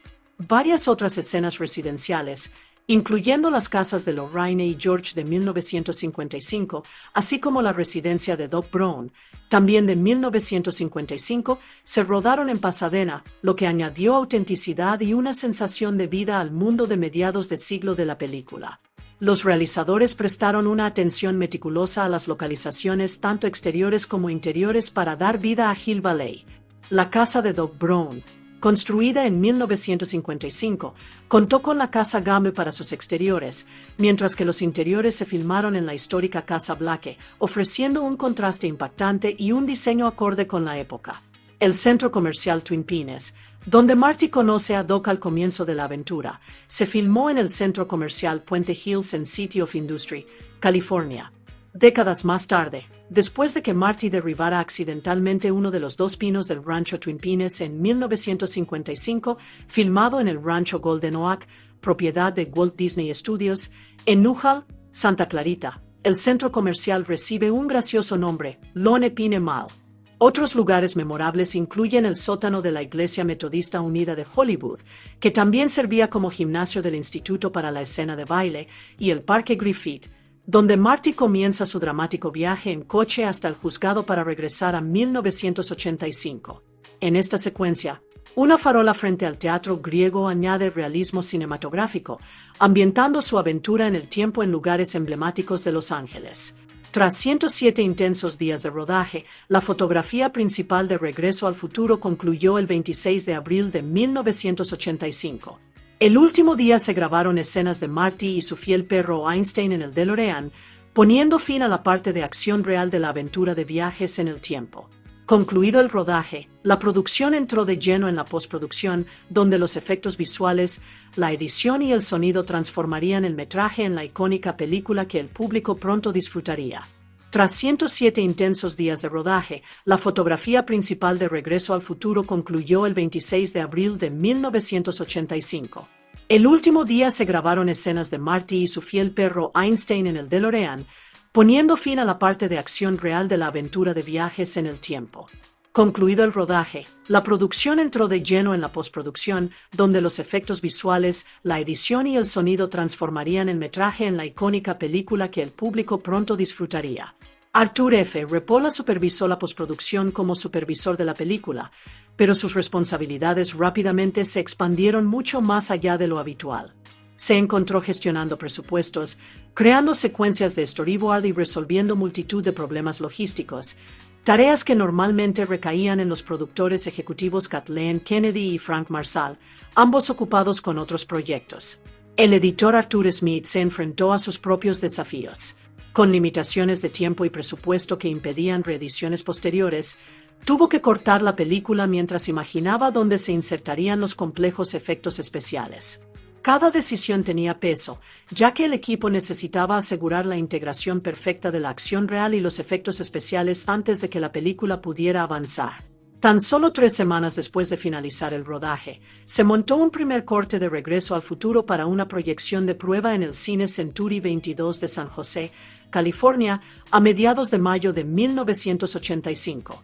Las primeras reacciones mostraron que el público se mostró algo desconectado durante el estreno, repleto de exposiciones, pero su atención y entusiasmo aumentaron con la emocionante entrada del DeLorean. En una proyección de prueba posterior en Long Beach, California, la respuesta fue abrumadoramente positiva. El 94% de los asistentes afirmó recomendar la película y el 99% la calificó como muy buena o excelente. Gale recordó un momento de preocupación cuando el perro de Doc, Einstein, fue enviado a través del tiempo. Inicialmente, el público temió que la querida mascota hubiera sufrido algún daño, lo que puso de relieve la profunda conexión emocional que ya tenían los espectadores con los personajes de la historia. Gale notó un punto de inflexión durante las proyecciones de prueba, cuando el público llegó a la escena del café donde Marty se encuentra por primera vez con su padre. Lo entendieron y conectaron plenamente con los ingeniosos giros de la historia sobre viajes en el tiempo. Animados, los cineastas reeditaron la película y la presentaron a los ejecutivos en el Teatro Alfred Hitchcock de Universal Studios, incluyendo a Sidney Seinberg. Seinberg quedó tan impresionado que adelantó la fecha de estreno al 3 de julio de 1985, con el objetivo de maximizar la proyección de la película durante la temporada alta de cine de verano. Esta decisión tuvo un precio. El cronograma de postproducción se redujo a solo 9 semanas para completar los efectos especiales y la edición final. Zemeckis dedicó gran parte de junio a una frenética carrera contrarreloj, esforzándose incansablemente para terminar la película y garantizar que cada detalle cumpliera con la visión de los realizadores antes de su estreno nacional. Varias escenas fueron eliminadas o alteradas durante la postproducción. Entre ellas, un momento en el que Doc ojea un número de Playboy y comenta que el futuro se ve más prometedor. Una secuencia que muestra a George de 1985 siendo presionado para comprar una gran cantidad de turrón de cacahuete a una joven. Y una escena en la que el joven George queda atrapado en una cabina telefónica por el joven que interrumpe su baile con Lorraine. Además, el momento de Marty en Darth Vader se acortó para mejorar el ritmo. Zemeckis incluso consideró cortar la electrizante interpretación de Marty en Johnny B. Good, creyendo que no hacía avanzar la historia. Sin embargo, el público de prueba respondió con tanto entusiasmo a la escena que se mantuvo, consolidándola como uno de los momentos musicales más icónicos de la película. Existe cierto debate sobre si una breve toma de la mano de Eric Stoltz sobrevive en la película final durante la escena en la que Marty golpea a Viv. Bob Gale señaló que confirmarlo requeriría examinar el negativo original de la película, una decisión arriesgada que podría dañar el material. El montaje final de Regreso al Futuro, de 116 minutos de duración, se completó el 23 de junio de 1985. Universal Studios reconoció públicamente el esfuerzo y la dedicación del equipo de postproducción, publicando un anuncio a página completa en Variety para agradecerles la entrega a tiempo de la película. La producción finalizó con un presupuesto final de $19 millones, preparando el terreno para su esperado estreno en verano. Alan Silvestri compuso la banda sonora de Regreso al Futuro, reuniéndose con Robert Zemeckis tras su colaboración en Tras el corazón de la gema. La única recomendación de Zemeckis fue simple pero contundente: tiene que ser grande. Adoptando esta visión, Silvestri creó una banda sonora orquestal que contrastaba el entorno pueblerino de la película con los extraordinarios y trascendentales acontecimientos que se desarrollaban en él. Se centró en crear un tema principal heroico que cautivara al público de inmediato, volviéndose tan icónico y reconocible como las propias aventuras de Marty a través del tiempo. A Huey Lewis le propusieron crear la canción principal de Regreso al Futuro, tras el éxito de su exitoso álbum Sports. Se reunió con Bob Gale, Steven Spielberg y Robert Zemeckis, quienes imaginaron a Huey Lewis and the News como la banda favorita de Marty McFly, integrando la música a la perfección en el mundo del personaje. Inicialmente halagado pero indeciso, Lewis no sabía cómo abordar la composición de una canción para una película y se resistía a la idea de crear una titulada Regreso al Futuro. Zemeckis lo tranquilizó, animándolo a escribir la canción que quisiera. Lewis aceptó y presentó lo que se convertiría en el enérgico himno El poder del amor. Si bien Lewis recordaba que esta fue su primera propuesta, Zemeckis recordó una canción anterior que había sido rechazada. Más tarde, a petición de Zemeckis, Lewis escribió una segunda canción, Regreso al Tiempo, que enriqueció aún más la memorable banda sonora de la película y consolidó la música como una parte esencial del mundo de Marty. El electrizante riff de guitarra que Marty toca vestido de Darth Vader para animar a George fue interpretado por la leyenda del rock Eddie Van Halen. Los realizadores esperaban contar con la banda de Van Halen, pero declinaron, así que Eddie contribuyó al icónico solo. Para la voz de Marty, Mark Campbell intervino, aunque no apareció en los créditos, ya que los realizadores querían que el público creyera que Michael J. Fox estaba actuando. El supervisor musical Bones Howe posteriormente le aseguró a Campbell un pequeño porcentaje de los ingresos de la banda sonora en reconocimiento a su contribución. Para preparar las memorables actuaciones de la película, Paul Anson enseñó a Fox a tocar la guitarra de forma convincente para Johnny B. Good, mientras que el coreógrafo Brad Jeffries pasó 4 semanas entrenándolo para replicar los movimientos característicos de íconos del rock como Pete Townshend, Jimi Hendrix y Chuck Berry. El propio Berry denegó el permiso para usar a Johnny B. Good hasta el día antes del rodaje, recibiendo finalmente $50,000 por los derechos. Mientras tanto, Harry Waters Jr. prestó su voz a la interpretación de Earth Angel, completando el rico e inmersivo paisaje musical de la película. Industrial Light and Magic, ILM, se encargó de los innovadores efectos especiales de Regreso al Futuro, bajo la dirección de Ken Ralston y Kevin Peake. A diferencia de muchas películas de alto presupuesto de la época, que solían contar con 300 o más tomas de efectos, esta película contenía tan solo 27 a 32, lo que permitió al equipo centrarse en la precisión y la creatividad. A pesar de tener que compaginar proyectos simultáneos con los Goonies y Cocoon, Ralston aceptó el reto, atraído por la oportunidad de dar vida al emocionante clímax, Marty conduciendo el DeLorean hacia una explosión nuclear.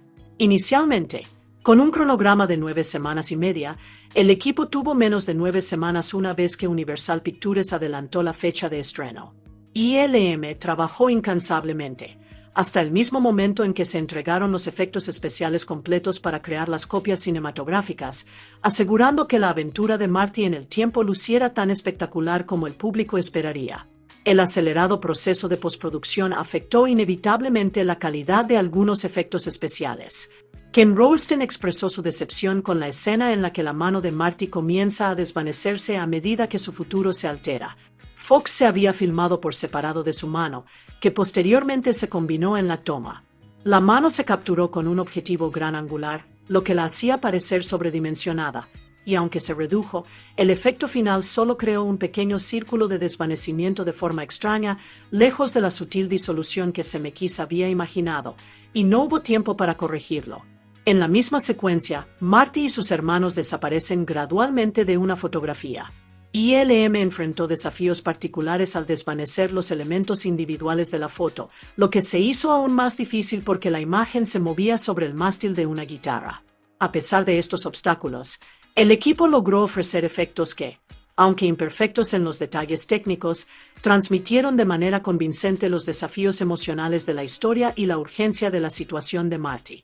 Para dar vida a la escena de la fotografía desvanecida, ILM construyó una réplica masiva del mástil de la guitarra 4 veces mayor que su tamaño normal, utilizando cables gruesos de hasta 6 milímetros de diámetro como cuerdas. Se montó una placa de aluminio de 28 por 35 centímetros para sostener la fotografía ampliada. Inicialmente, el equipo intentó usar una versión de la foto sin Martin y sus hermanos y pegar cada personaje individualmente, pero este método resultó inviable. Finalmente, crearon 4 fotos separadas, una para el fondo y una para cada hermano McFly. Una cámara mecánica recorrió las imágenes, imprimiendo cada fotograma directamente en la película. La guitarra de gran tamaño se movió físicamente durante las tomas para realzar el realismo, haciendo que el momento mágico de los hermanos desapareciendo de la foto fuera visualmente convincente y emocionalmente impactante. El final original de la película, que mostraba a Marty conduciendo el DeLorean hacia una explosión nuclear, se consideró demasiado complejo y costoso, con un gasto proyectado de alrededor de $1 millón. El director artístico Andrew Probert diseñó meticulosamente el storyboard de la secuencia, que combinaría elaborados decorados y miniaturas para dar vida a la escena. Cuando el final se trasladó a la Torre del Reloj, ILM se centró en crear la estética tormentosa adecuada. Las nubes se construyeron cuidadosamente con relleno de fibra de poliéster, se suspendieron dentro de redes y se filmaron desde arriba. Ken Rolston añadió un toque dramático al proyectar una potente luz desde abajo, utilizando un reóstato para ajustar rápidamente su intensidad y simular el brillo parpadeante de un rayo, ofreciendo un final visualmente impactante que capturó el electrizante clímax de la aventura de Marty en el tiempo. El icónico rayo que cae sobre la Torre del Reloj fue recreado por el departamento de animación de Westakaasi y descrito como el rayo más grande de la historia del cine. Originalmente, la intención era que apareciera desde la distancia y se acercara, pero el metraje se había filmado demasiado cerca de la torre, dejando poco espacio entre esta y la parte superior del encuadre.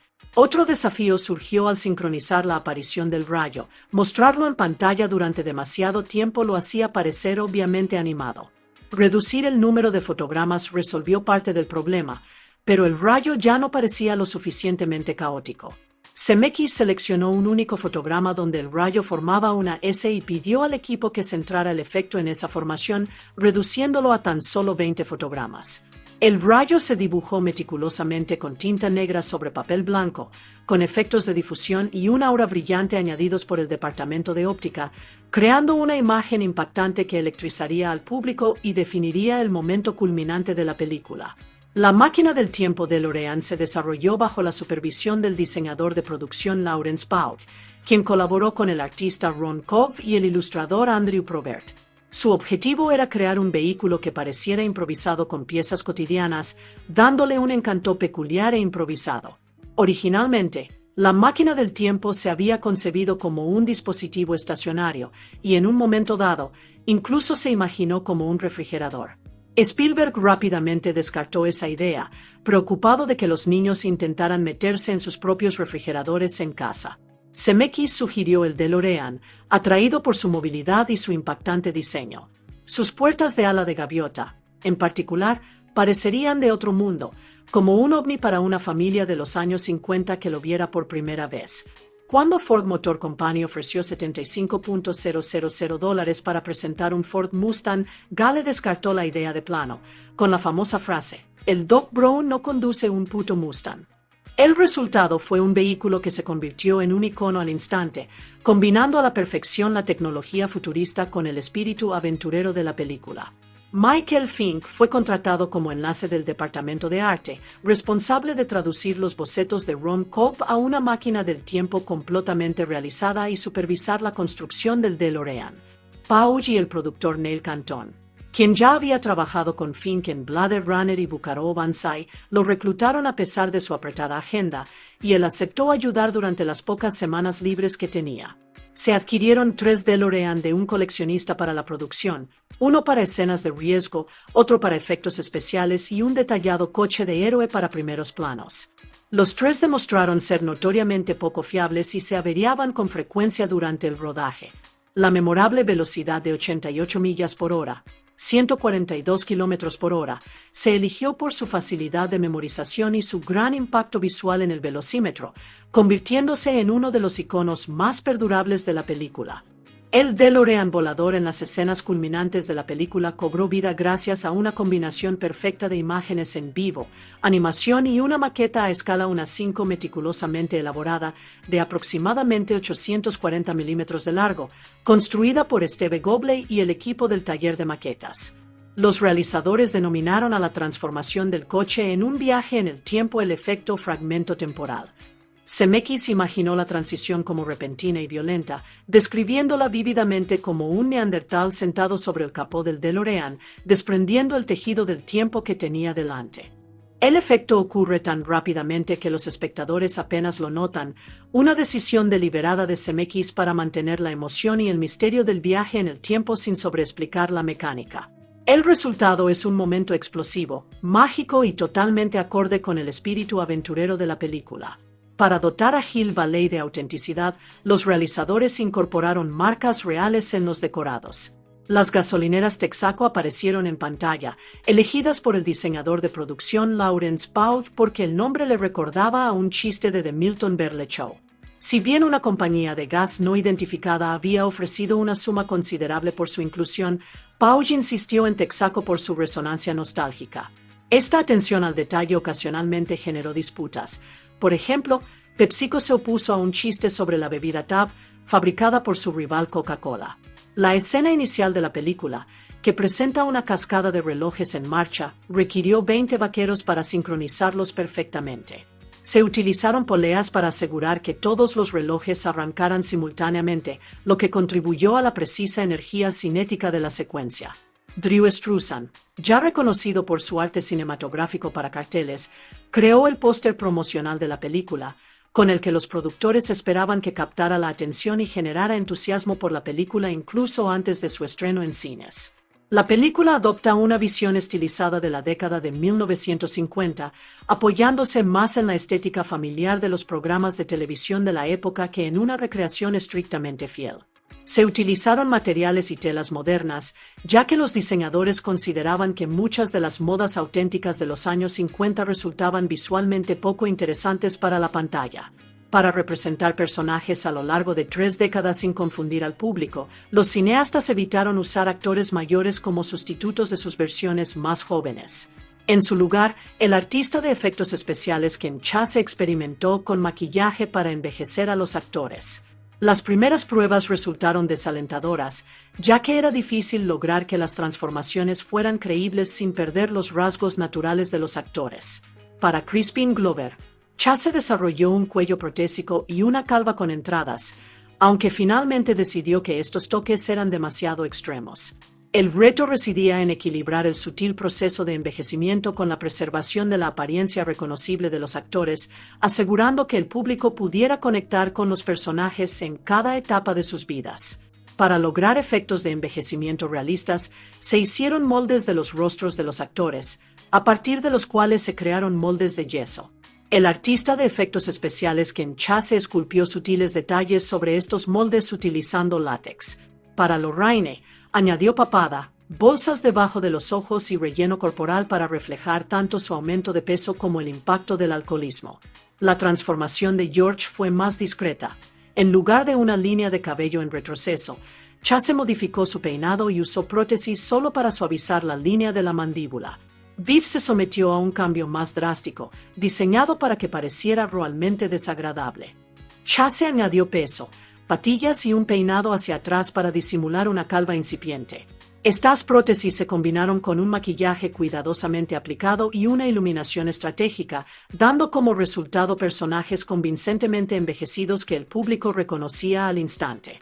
Para Chase, envejecer a los actores era una tarea mucho más frustrante que su trabajo anterior con prótesis fantásticas, donde la exageración permitía ocultar los defectos con mayor facilidad. El látex de goma no captaba la luz como la piel real, por lo que desarrolló una técnica de punteado, aplicando pequeños puntos sobre los rostros de los actores para integrar las prótesis a la perfección con la piel natural. Se evitaron en gran medida los primeros planos para mantener la ilusión. La apariencia de Doc Brown, en cambio, requirió una alteración mínima. Chase aplicó finas capas de látex a la piel de Christopher Lloyd, que, al retirarlas, crearon arrugas de aspecto natural. Sobre estas texturas, pintó detalles sutiles como manchas y sombras, dando una sensación de edad sin alterar los rasgos reconocibles del actor.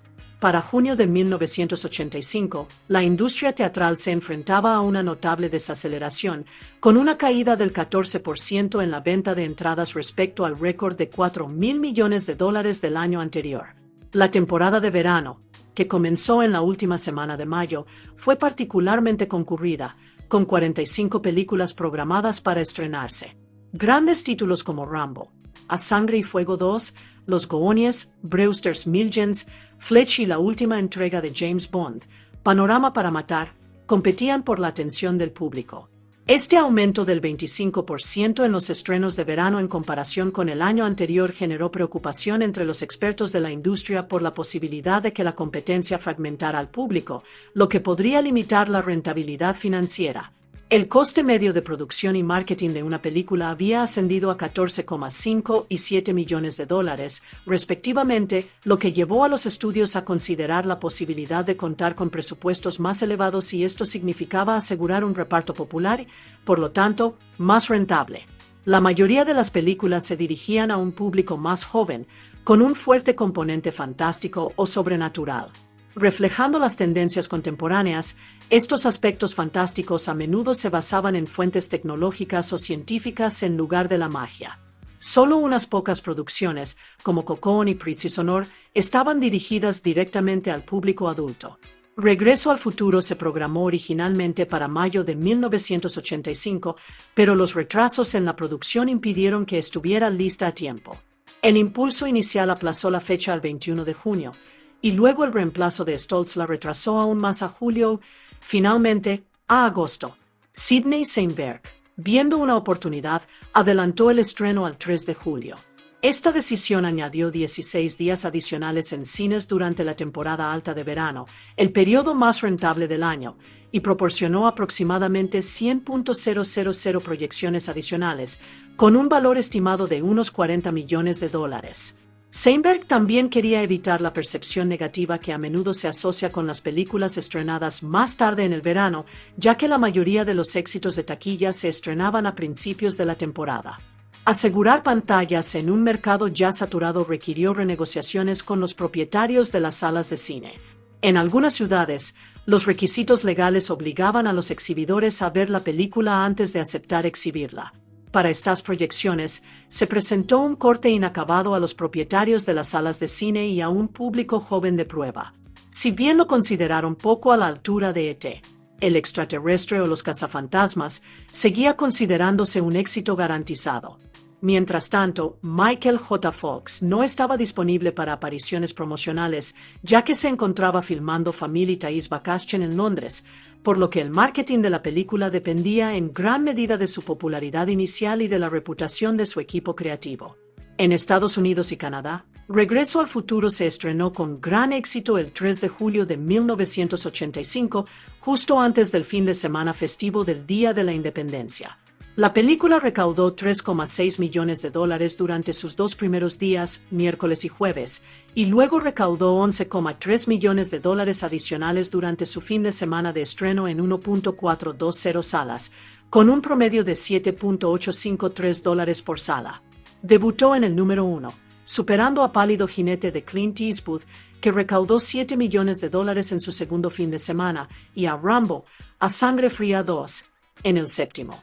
La película se mantuvo en el primer puesto en su segundo fin de semana con $10,6 millones, por delante del estreno M.A.D. Max, Más allá de la cúpula del trueno, $7,8 millones, y Cocoon, $5 millones. En su tercer fin de semana, se mantuvo en el primer puesto, superando al relanzamiento de E.T. el extraterrestre, $8,8 millones, y M.A.D. Max, Más allá de la cúpula del trueno, $5,4 millones. Aunque cayó brevemente al segundo puesto en su cuarto fin de semana, detrás de Vacaciones Europeas de National Lampoon, $12,3 millones. Volver al Futuro recuperó rápidamente el primer puesto en su quinto fin de semana y se mantuvo allí durante las siguientes 8 semanas. Reflexionando sobre esas primeras semanas, Bob Gale comentó: "Nuestro segundo fin de semana tuvo un rendimiento superior al primero, lo que indica una excelente publicidad boca a boca". La película continuó su notable racha, recaudando $155 millones para octubre de 1985 y superando los $149 millones de Rambo, A Sangre Fría 2, convirtiéndose en la película más taquillera del año. Regreso al Futuro dominó la taquilla, ocupando el primer puesto durante 11 de sus primeras 12 semanas y manteniéndose entre los 10 primeros durante un total de 24 semanas. Al final de su temporada en cines, la película había recaudado aproximadamente $210,6 millones, superando a Rambo, A Sangre Fría 2, $150,4 millones, el drama deportivo Rocky IV, $127,9 millones, y el drama El color púrpura, $94,2 millones. Box Office Mojo estima que se vendieron más de 59 millones de entradas en Estados Unidos. Los analistas del sector sugieren que, en 1997, la participación del estudio en la taquilla, después de que los cines se llevaran su parte, fue de $105,5 millones. 1985 fue ampliamente considerado como un año decepcionante para la industria cinematográfica. A pesar de un número récord de estrenos, la venta total de entradas cayó un 17% en comparación con 1984. Los ejecutivos de la industria atribuyeron este descenso a la falta de originalidad y a una sobresaturación de películas juveniles dirigidas a menores de 18 años. Solo unas pocas películas, entre las que destacan Regreso al Futuro y Rambo, A Sangre Fría 2, alcanzaron el estatus de auténticos éxitos de taquilla, recaudando más del doble que otros estrenos populares como Cocoon. Las películas que ofrecían escapismo y temáticas proestadounidenses también tuvieron un buen desempeño. Tras una serie de años de bajo rendimiento, Regreso al Futuro, junto con títulos como Fletch, Brewster's Millions y Mask, ayudaron a revertir la suerte de Universal Pictures y a restaurar la posición del estudio en Hollywood.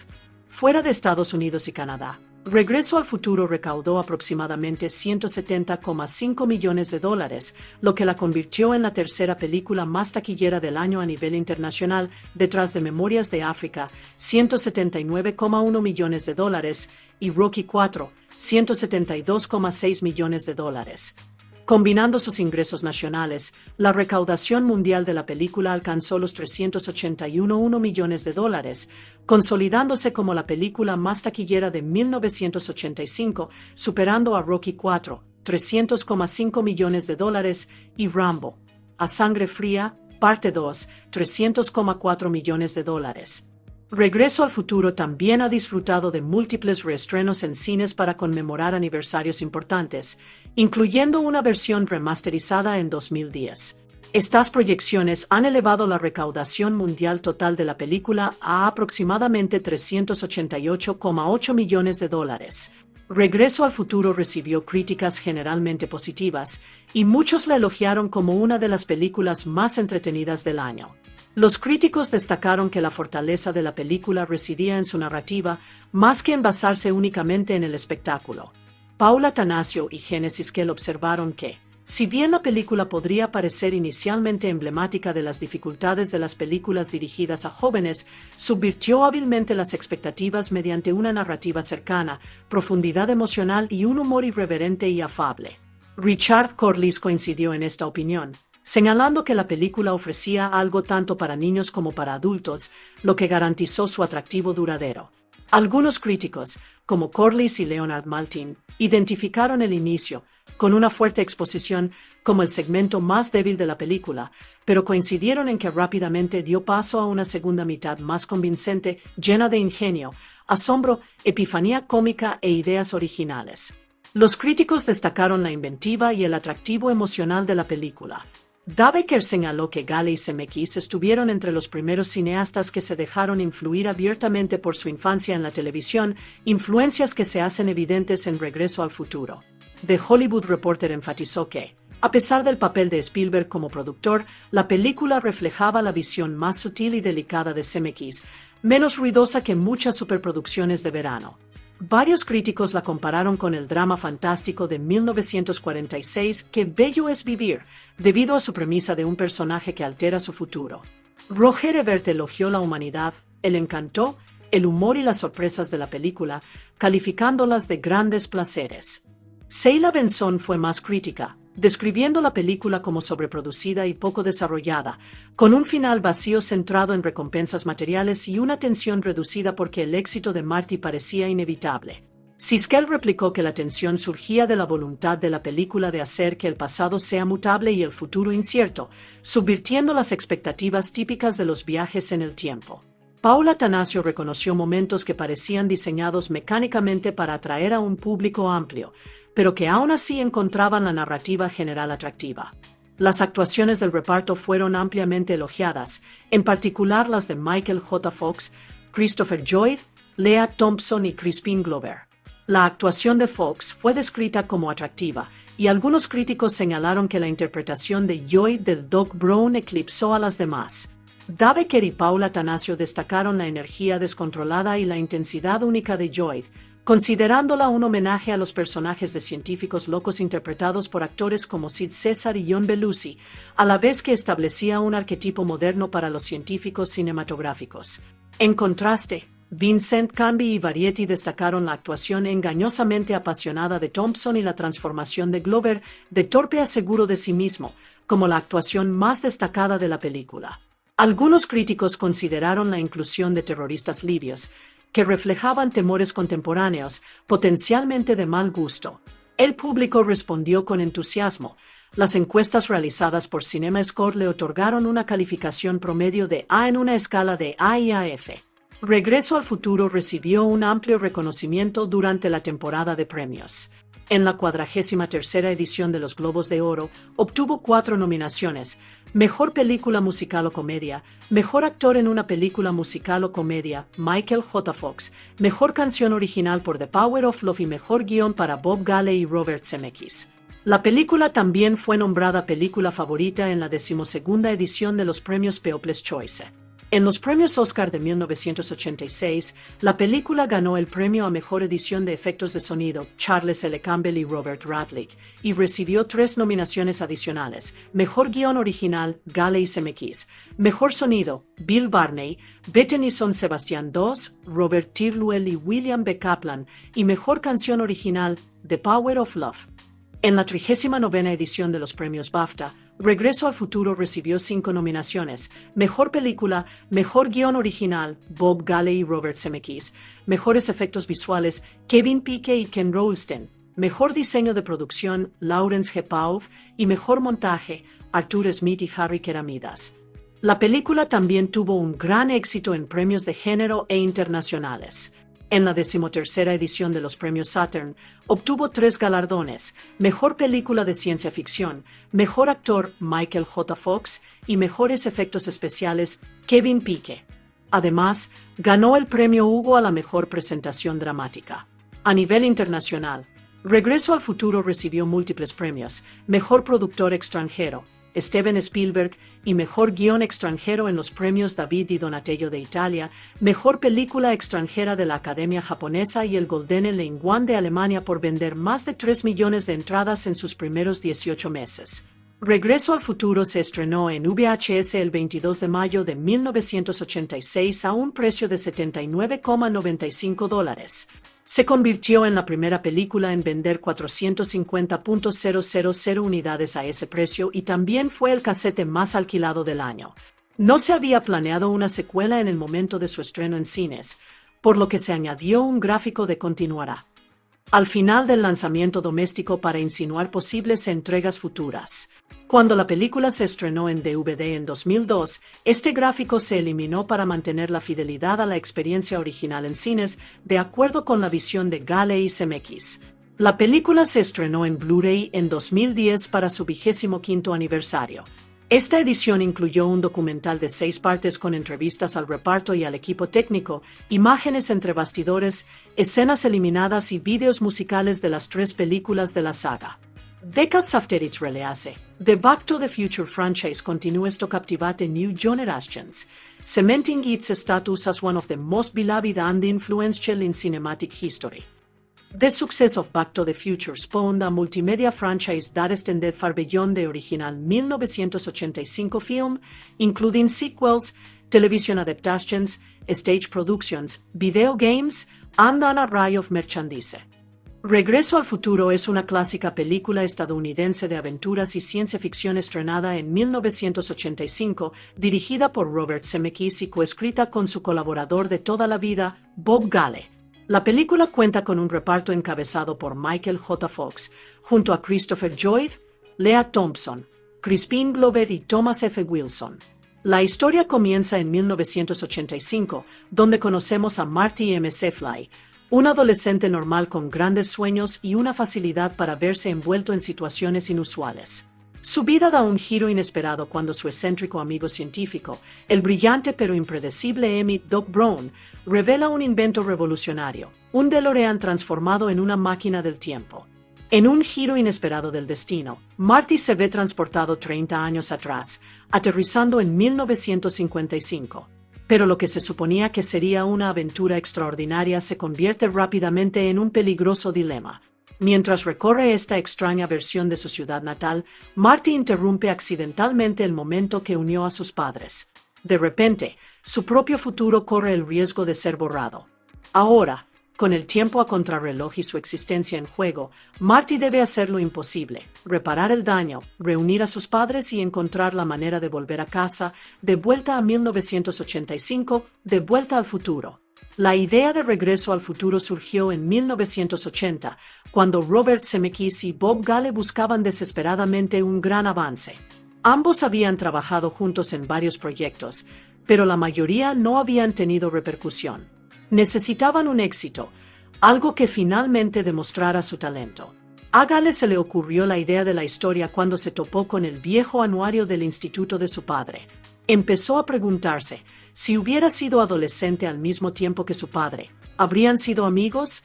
Esa simple pero poderosa pregunta se convirtió en la base de la aventura del viaje en el tiempo. Pero convertir esa idea en realidad no fue nada fácil. Durante los años siguientes, presentaron el guión por todas partes, solo para ser rechazado una y otra vez, más de 40 veces. Los estudios consideraban que la historia era demasiado limpia, demasiado sana, especialmente en una época en la que las comedias subidas de tono dominaban la taquilla. Nadie creía que una comedia de ciencia ficción conmovedora sobre un niño que viaja al pasado para reencontrarse con sus padres pudiera funcionar. Todo cambió después de que Zemeckis dirigiera Tras la Esmeralda tras la Piedra en 1984, que se convirtió en un éxito inesperado. Con su nombre cobrando peso en Hollywood, Universal Pictures finalmente aceptó hacerse cargo de Regreso al Futuro. Desde el principio, Michael J. Fox fue la elección ideal para interpretar a Marty McFly. Pero en ese momento, estaba ocupado con su exitosa serie de televisión Lazos de Familia, y su agenda se lo impedía. Así que el papel recayó en Eric Stoltz. La producción comenzó en noviembre de 1984 con Stoltz como Marty, pero casi de inmediato, Zemeckis sintió que algo no encajaba. Stoltz era un actor talentoso, pero su tono era demasiado serio, demasiado pesado, y la película necesitaba una energía más ligera y lúdica. Fue una decisión difícil, pero Zemeckis finalmente canceló la producción. A mitad del rodaje, reemplazó a Stoltz y luchó con ahínco para traer a Michael J. Fox, incluso a costa de grandes sacrificios. Fox terminó trabajando jornadas agotadoras, filmando Lazos de Familia durante el día y Regreso al Futuro por la noche. Para hacer posible el cambio, Universal invirtió $4 millones más en el presupuesto, y escenas enteras que ya se habían filmado tuvieron que ser refilmadas desde cero. La producción continuó por toda California, con secuencias clave filmadas en barrios reales y plazas emblemáticas construidas en el estudio de rodaje de Universal Studios. Para abril de 1985, el equipo finalmente había terminado lo que se convertiría en una de las películas más queridas de todos los tiempos. Cuando Regreso al Futuro se estrenó en las primeras proyecciones de prueba, la respuesta fue abrumadora. El público la apreció tanto que Universal tomó una decisión audaz: En lugar de estrenarla más tarde en el verano, como estaba previsto, adelantó la fecha al 3 de julio de 1985. Esto significaba que la película tendría la ventaja de proyectarse en pleno verano, cuando las salas estaban abarrotadas y la emoción estaba en su apogeo. La decisión fue excelente para el negocio, pero tuvo un precio. La postproducción se vio repentinamente sumida en una frenética carrera. Los equipos de efectos visuales trabajaron sin descanso, contrarreloj, y al final, algunas tomas tuvieron que quedar sin terminar. Aún así, nada de eso importó una vez que la película llegó a los cines. Regreso al futuro se convirtió en un fenómeno instantáneo. La crítica elogió su ingeniosa narrativa, su mezcla de humor y sentimiento, y las inolvidables actuaciones de Michael J. Fox, Christopher Lloyd, Lea Thompson y Crispin Glover. El público no se cansó, y la película recaudó más de $381 millones en todo el mundo, convirtiéndose en la película más taquillera de 1985. La aclamación no se limitó a la taquilla. La película acumuló nominaciones y se llevó algunos de los galardones más importantes, un premio de la Academia, 3 premios Saturn e incluso el prestigioso premio Hugo. Y no olvidemos la música. Huey Lewis and the News logró un éxito rotundo con The Power of Love, el tema musical que se volvió inseparable de la aventura de Marty McFly. Ya no era solo una película. Regreso al futuro fue un evento cultural, el tipo de película que definió a una generación y se consolidó en la historia de la cultura pop. Cuando Regreso al futuro se probó por primera vez con el público, la reacción fue electrizante. La gente rió, aplaudió y conectó tan fuertemente con la historia que Universal supo que tenían algo especial entre manos. El estudio tomó una decisión audaz. En lugar de mantener la fecha de estreno original, la adelantó al 3 de julio de 1985. De esa manera, la película dominaría las salas durante la época de mayor afluencia del año, justo en plena temporada de cine de verano. Pero la decisión implicó un gran desafío. La postproducción tuvo que ser apresurada. Editores, diseñadores de sonido y equipos de efectos especiales trabajaron con plazos de entrega ajustados, y al final, algunos efectos visuales no quedaron del todo pulidos. Sin embargo, cuando la luz se apagó y el público finalmente la vio, nada de eso importó. La película se convirtió en un fenómeno cultural. Regreso al futuro no solo triunfó, sino que se convirtió en la película más taquillera de 1985, recaudando más de $381 millones en todo el mundo. Los críticos admiraron su perfecta combinación de narrativa aguda, comedia e interpretaciones emotivas, y destacaron a Michael J. Fox, Christopher Lloyd, Lea Thompson y Crispin Glover por dar vida a los personajes de forma inolvidable. Los premios no tardaron en llegar. La película se llevó un premio de la Academia, 3 premios Saturn e incluso el prestigioso premio Hugo. Además, su banda sonora también causó sensación. Huey Lewis and the News triunfó con The Power of Love, una canción que se volvió tan icónica como la propia película. Al final de ese verano, lo tenía claro, Regreso al futuro no fue solo un éxito. Fue un hito en la cultura pop, una película que perduraría durante generaciones. La historia de Regreso al futuro comienza en 1985 en el pequeño pueblo de Hill Valley, California. Allí conocemos a Marty McFly, un adolescente común y corriente con grandes sueños, pasión por la música y la energía inagotable de quien anhela más en la vida. Pero en casa, las cosas distan mucho de ser perfectas. Marty vive con su familia, que parece atrapada en un círculo vicioso de decepciones. Su madre, Lorraine, ha caído en el alcoholismo y la depresión, una sombra de la niña vibrante que una vez fue. Sus hermanos mayores también han perdido el rumbo, con dificultades tanto profesionales como sociales. Y luego está George, el padre de Marty, un hombre dócil y nervioso que se pasa el día siendo manipulado, especialmente por su autoritario supervisor, Biff Tannen. Para Marty, todo esto es difícil de ver. Se siente atrapado por la idea de que el fracaso podría ser hereditario, de que tal vez, por mucho que lo intente, esté destinado a ser como ellos. Ese miedo se intensifica después de que su banda audiciona para un concurso musical y es rechazada sin pensarlo 2 veces. Frustrado e inseguro sobre su futuro, Marty recurre a la persona que mejor lo comprende, su novia, Jennifer Parker. Con ella, baja la guardia y admite lo que realmente lo atormenta, el miedo a que sus ambiciones no sean suficientes, a que nunca pueda escapar de la sombra de la vida de sus padres. Más tarde esa noche, Marty se escapa para encontrarse con su mejor amigo, el excéntrico científico de pelo alborotado, Emmett Doc Brown. El encuentro tiene lugar en el tranquilo estacionamiento del centro comercial Twin Pines, mucho después de la medianoche. Pero en lugar de una simple charla, Doc revela algo extraordinario, algo increíble. Con un gesto de arrebato, revela el mayor experimento de su vida, una máquina del tiempo. Y no es una máquina cualquiera. Esta está construida con un DeLorean de acero inoxidable, elegante y futurista, con puertas de ala de gaviota que la hacen parecer de otro planeta. Doc explica el secreto de su poder.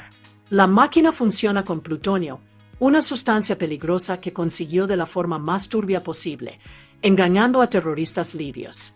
A cambio del plutonio, les prometió una bomba, pero en su lugar les entregó un señuelo lleno de piezas inútiles de máquinas de pinball. Es una apuesta peligrosa y una que está a punto de pasarle factura. Mientras Marty observa con asombro, Doc marca una fecha de prueba, 5 de noviembre de 1955. No es casualidad.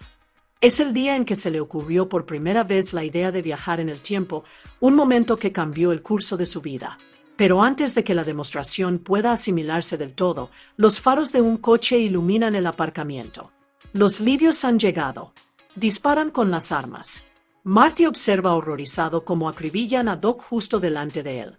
El pánico lo invade y, sin otra opción, se sube al DeLorean. Mientras se aleja a toda velocidad, los terroristas lo persiguen por las calles vacías. Marty empuja el coche cada vez con más fuerza, el velocímetro sube y su corazón se acelera. Y entonces, a exactamente 141 km por hora, el DeLorean cobra vida. La luz estalla, el aire se rasga y, en un destello cegador, Marty se desvanece en lo desconocido.